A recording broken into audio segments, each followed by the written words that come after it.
Hi guys, and welcome to my channel. My name is Laurie Brown. Please don't forget to like, comment and subscribe. Here we talk about healing from toxicity, and today's topic is about heartbreak. So let me get really real with you guys. I have broken up with guys before, but it's always been after they've broken up with me and then we've got back together and then I break up with them. But if I'm talking about actually initiating the breakup because I don't feel like it's right for me, I have never done that. And it's so scary to say it out loud, but at the same time, I think I want to be truthful about it because I don't know whether people are, or maybe I'm just the only girl in the world who has been broken up with more than once. I know why guys have broken up with me, and it's because, number one, they're able to walk all over me. Number two, I am quite an emotional person and sometimes I'm unable to deal with my emotions in the correct way. And I'm not trying to say that I'm somebody that screams or shouts, but what I'm trying to say is that sometimes I can get to a position where the straw now is breaking the camel's back.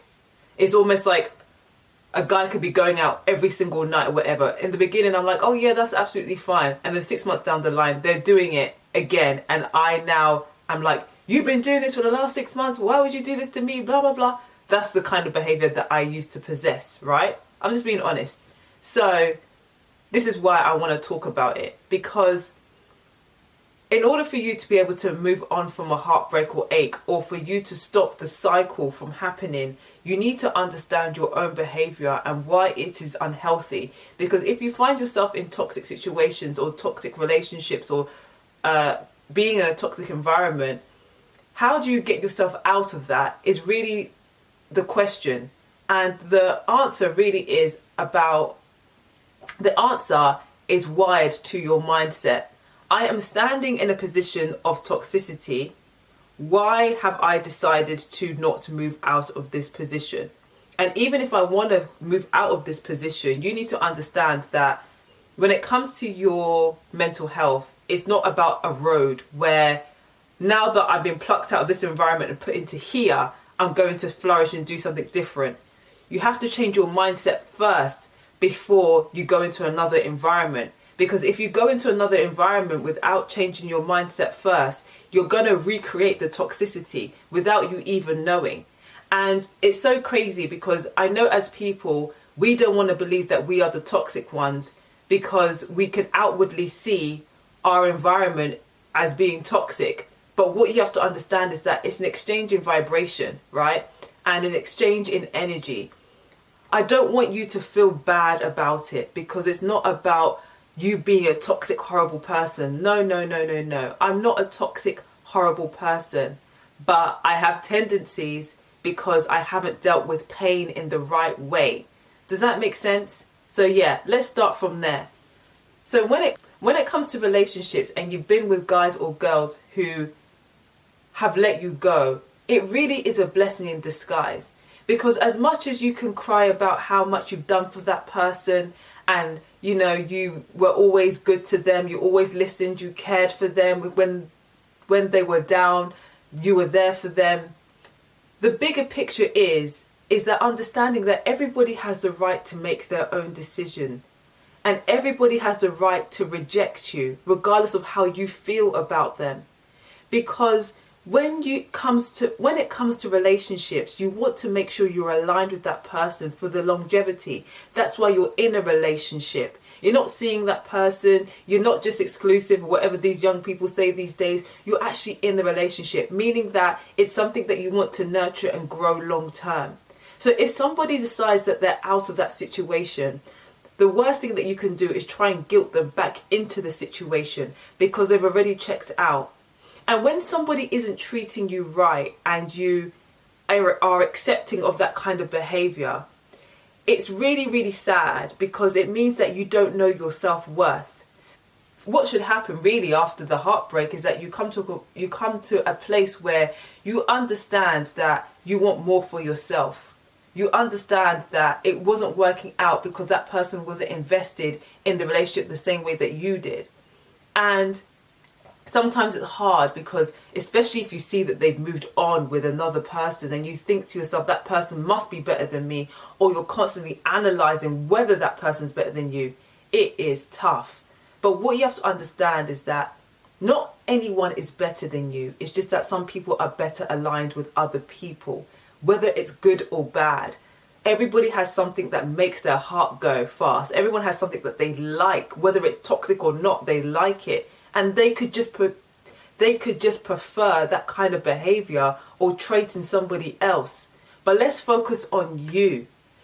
I think personally that when you become, or you are becoming, the best version of yourself, you know that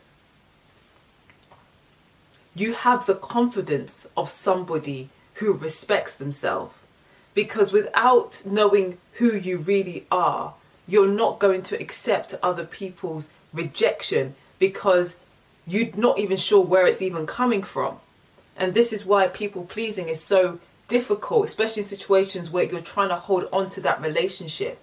So what I want you to do is really take a step back. And I always go by this concept as a safety blanket. Whatever will be, will be.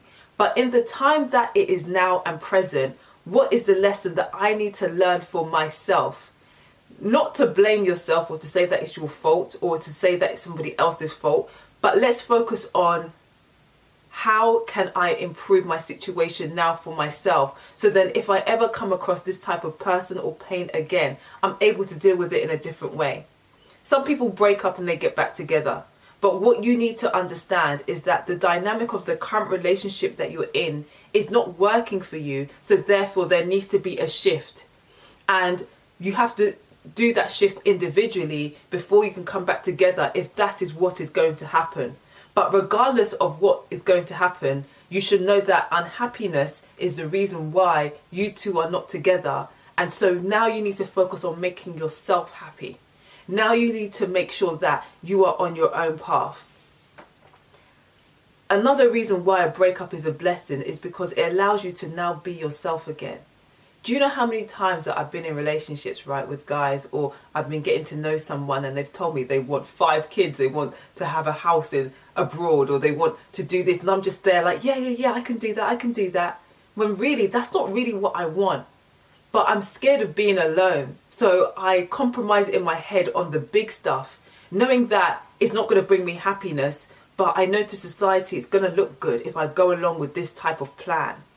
And I'm not trying to say that we should avoid being submissive as women or even men to a certain degree, because if you're a Christian, you need to love your spouse as Jesus loves the church. I'm not trying to say that we shouldn't compromise or we shouldn't go up and beyond for people. But what I'm trying to say is that we need to be comfortable with decisions, big decisions that are going to be made on our lives, if it is on our lives. Wouldn't it be nice to be with someone who thinks the way that you do, has the same values the way that you have, almost on the same wavelength and path in life as you, so you can grow together? The whole point of a partnership is the fact that you need to work together to grow something beautiful together, not to convince somebody to do something different. It's like now trying to convince the sun to become rain and now convince the soil to now become a rabbit. It's just not working. I was really going somewhere with that analogy, but it didn't hit. But I hope you know where I was coming from. When you're stuck in a relationship and people say things to you like, "You're so strong," be wary of that. Because to me, when people say to me that I'm strong, it means that I'm enduring pain that's unnecessary. That's what it means. Oh, he's cheated on me. Oh, it's okay. I pray about it. I'm enduring pain that's unnecessary. If someone isn't going to learn the lesson from the mistakes that they've made, why are we still entertaining it? And I know that rationally, this is our mindset. And I know that when you're in a relationship, it's completely different. That's why when people say, write books about how to manage children, and then you ask them, do you have children? And they say no. That's when mothers and fathers look at them side-eye, because it's a different experience altogether. It's all well and good when we can be rational about things. But what I want you to do is respect your rationality and your emotion to the point where you are making the right decisions for yourself. Because for me personally, we only have boundaries for people we don't like. And that's why it is important to invite the right people into your life, because we're all going to do wrong at the end of the day. But how that person deals with conflict, how that person deals with making mistakes is what you need to understand before you get into a relationship with that person. Because we're never ever going to wholeheartedly be able to play out every single scenario before we get with that person. That's why the basic fundamentals of what makes a person up is so important. And if you allow yourself to stay in that toxic relationship for whatever reason, I want you to look within yourself. I want you to understand why you think it's a good idea to be in that position, because I guarantee you it is not. I know that some of us have children and have outward pressures that are making us make these decisions, because as soon as we remove ourselves from the equation, everything has a ripple effect and breaks. Sometimes finding the solution to a problem is creating more problems, but we need to look at the end goal of what is going to be the desired outcome. It's hard because it means that you have to be selfish, and being selfish means that there are consequences on other people's lives that are going to be affected.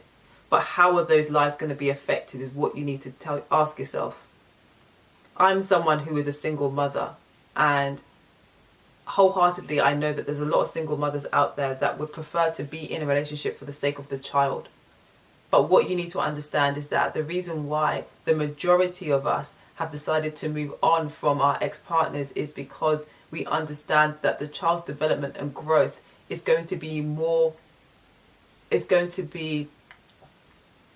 a healthier journey as a single parent when they have peace and harmony in the household than if they have somebody who's being toxic and abusive towards that person. And also as a mother, you don't want to keep having to hide your pain from your child.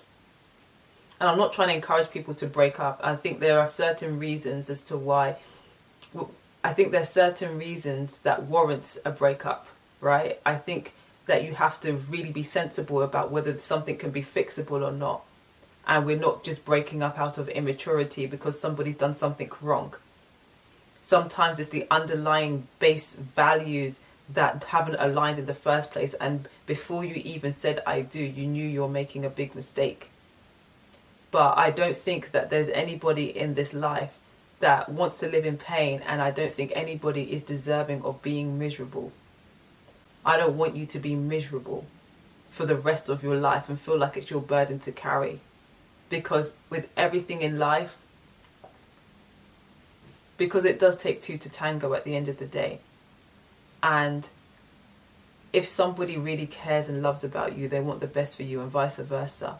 So you can find a way to make it work outside of the relationship if you have to. This is a bit of a touchy subject, but I just want you to know that you're not alone, guys. Anyways, guys, thank you very much for listening to my video, and I'll see you in my next one. Take care. Bye.